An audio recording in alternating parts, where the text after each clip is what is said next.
नंदुरबार लोकसभेच्या संसदरत्न खासदार आणि ज्यांनी 2 टर्म नंदुरबारची खासदारकी एकदम योग्यरित्या आणि यशस्वीरित्या पार पाडलेली आहे, तसेच या जिल्ह्याचे शिल्पकार आदरणीय डॉक्टर विजयकुमार गावित साहेब यांच्यामुळेच या जिल्ह्यात प्रगतीची दिशा या जिल्ह्याला मिळाली आहे।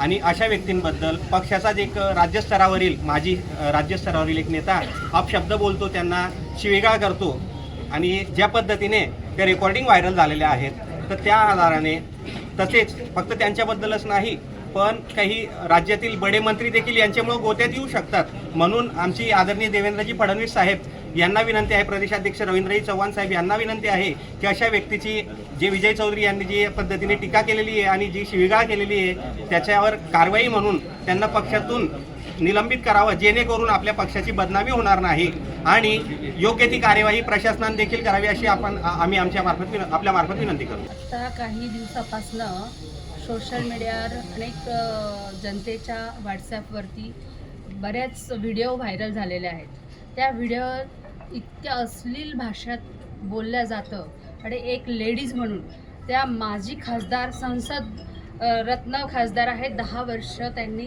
संसद गाजवलेली आणि तुम्ही त्या अशा अश्लील भाषा वापरतात। एक एवढ्या मोठ्या पदाधिकारीला असं लेडीज म्हणून बोलत असाल तर इतर लेडीजांचं काय आलं? त्यांनी एक आता मी अजून स्वतः एक क्लिप ऐकली, त्यात मालती वळवींना सुद्धा ते फालतू टपोरी हे शब्द त्यांना शोभत नाही। ते भाजपचे महामंत्री राहून चुकलेले आहे आणि ते जर असं वापरत असेल तर जनता काय करणार? जर तुमच्यामध्ये संस्कार नाही आहे, एक छत्रपती शाहू आंबेडकरांचं आपलं महाराष्ट्र राज्यामध्ये संस्काराच्या पद्धतीने आपण जगत असतो आणि त्या चालरीतीप्रमाणे एक लेडीजला कसं बोलावं हे त्यांना तालतम्य काहीच राहिलेलं नाही आहे आणि अनेक लोकांबद्दल ते काय बोललेले आहेत। अशा लोकांनी BJPत राहण्याचा अधिकार नाही आहे विजय चौधरीला आणि त्यांनी BJPचा पूर्ण बट्ट्याबोळ तर केलाच केला, पण आपल्या इतर गोरगरीब जनतेचा सुद्धा बट्ट्याबोळ केलेला आहे। त्यांनी राजकारणाचे विषय काढले की यांना पाडा। अरे तुम्ही BJPत असून तुम्ही BJPच्याच विरोधात बोलतायत, पक्षाच्या विरोधात बोलताय, ही कुठली पद्धत झाली आहे? पक्षाने याच्यावरती कडक कारवाई, निपक्ष चौकशी करावी पक्षाने। जर हे निपक्ष चौकशी झाली आणि त्याचा तथ्य आढळलं तर विजय चौधरींना आणि जिल्हा अध्यक्ष निलेश माळी यांना देखील बरखास्त करण्यात यावं, इथे नवीन बॉडी करण्यात यावी। दुसरी गोष्ट महत्त्वाची की ते म्हणाले की आम्ही BJPच्या नंदुरबार जिल्ह्याचे शिल्पकार व माजी आदिवासी विकास मंत्री तसेच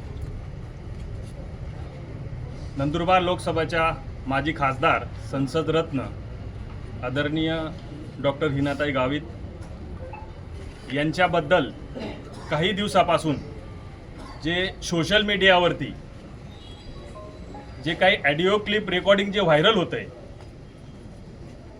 तर या भारतीय जनता पार्टीचे माजी महामंत्री विजयभाऊ चौधरी ज्यांनी या नंदुरबार जिल्ह्यामध्ये भारतीय जनता पार्टीचं रोप लावलं आणि एवढ्या मोठ्या संख्येने भारतीय जनता पार्टीची या ठिकाणी आदरणीय गावित साहेब आणि गावित परिवाराने जे पक्ष वाढवला, तर संघटन वाढवलं आणि या विजयभाऊ चौधरी हे आमचे जे आधारस्तंभ आहेत, या जिल्ह्याचे जे शिल्पकार आहेत, या जिल्ह्याची ज्यांनी संसदेमध्ये जे कामांची जी पावती पोहोचवली, अशा आमच्या नेत्यांविरुद्ध जर विजूभाऊ चौधरी हे जर अश्लील शब्दाने जर त्यांची टिंगल करत असतील तर याला सगळ्यात पहिले आम्ही भारतीय जनता पार्टी म्हणून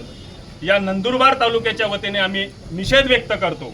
आणि सगळ्यात महत्त्वाचं म्हणजे ज्यांनी या नंदुरबार जिल्ह्याचा विकास केला, ज्यांनी या नंदुरबार जिल्ह्यामध्ये भारतीय जनता पार्टीची प्रत्येक विभागामध्ये प्रत्येक क्षेत्रामध्ये सत्ता बसवली, अशा आमचे आदरणीय डॉक्टर गावित साहेब असतील, आदरणीय हिनाताई असतील, यांच्या विरुद्ध ही जनता जे अश्लील शब्द विजूभाऊ चौधरी जे वापर करीत आहेत, ही जनता सहन करणार नाही। आम्ही प्रशासनाला आज निवेदन द्यायला आलेलो आहे। आमची विनंती आहे, जर याच्यामध्ये SIT चौकशी लागून सखोल चौकशी करून जर दोषींवर कारवाई करण्यात यावी। आणि भारतीय जनता पार्टीच्या वरिष्ठ नेत्यांनाही आमची विनंती आहे की ज्याच्यामुळे आपल्या पक्षाचं नुकसान होत असेल तर अशा व्यक्तीला भारतीय जनता पार्टीमध्ये राहण्याचा कुठलाही प्रकारचा अधिकार नाही। अशा व्यक्तीची म्हणजे माननीय विजयभाऊ चौधरी यांची पक्षामधून हकलपट्टी करण्यात यावी अशी आम्ही सगळ्यांच्या वतीने मी ही मागणी करतो। धन्यवाद। सोशल मीडियाच्या माध्यमातून गेल्या अनेक दिवसांपासून विविध लोकांचे विजय चौधरींशी बोललेले क्लिप व्हायरल होत आहे। त्या संदर्भामध्ये सातत्याने आम्ही प्रेस कॉन्फरन्स घेऊन याची सत्यता पाठवण्या करण्यासाठी आम्ही जाहीर आव्हान केलं होतं पोलीस दलाला आणि प्रशासनाला की याची चौकशी करून हे करा। त्यानंतर काल अत्यंत आक्षेपार्ह घाणेरड्यारीत्या सन्माननीय खासदार माजी खासदार संसदरत्न हिनाताईन गावितांच्या बाबतीत जो अश्लाघ्य प्रकार झाला त्याचा सर्वात पहिले आम्ही निषेध करतो आणि आम्ही प्रशासनाला मागणी करतोय की याच्यावर तातडीने चौकशी करून दोषींना ताबडतोब अटक करावी आणि भारतीय जनता पक्षाला मागणी करतो की अशा विजय चौधरींची ताबडतोब भाजपमधनं हकलपट्टी करावी। आणि राहिला प्रश्न दुसरा, याची चौकशी नाही झाल्यास आम्ही योग्य तो सनदशीर मार्गाने आम्ही आमचे आंदोलन करू।